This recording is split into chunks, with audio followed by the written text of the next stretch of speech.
cisgender control groups. It also says among transgender youth, psychiatric comorbidities like depression, anxiety, and self-harm can be as high as 40 to 45%. So this is why I think people, again, I'm not saying it's right, but I think this is why people are saying that because the person was transgender, then the person was already dealing with some type of mental issue. So that's why I think people are harping on it. Now, I will admit that him being transgender is probably not the only issue. But the fact that he was transgender, people already say that he was basically crazy because he was transgender in the first place. That's why I think people keep bringing up the aspect of him being transgender in the first place. Go ahead, Pepe. I get it, but I would say this. Like, I look at the trans community as nearly all of them are gay. I think we all can agree on that.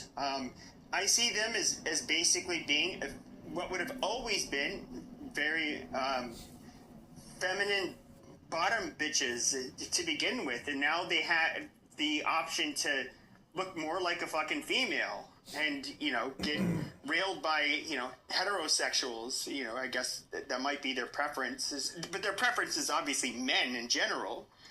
They probably can care less about their orientation. So I don't think that shit. And I guess I would ask this question: if you're trans, are gay men, especially, you know, bottoms, are they overrepresented when it comes to violent crimes? I doubt that's likely the case as well.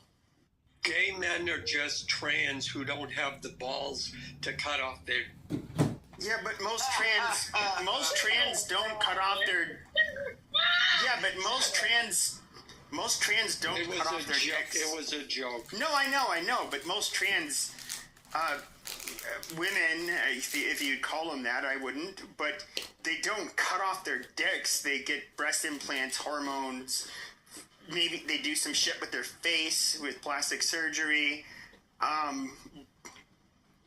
But hey, it's been a while since I looked at this, but the number of trans women that go into that actually have like genital reassignment, that's a pretty rare thing. It's disgusting.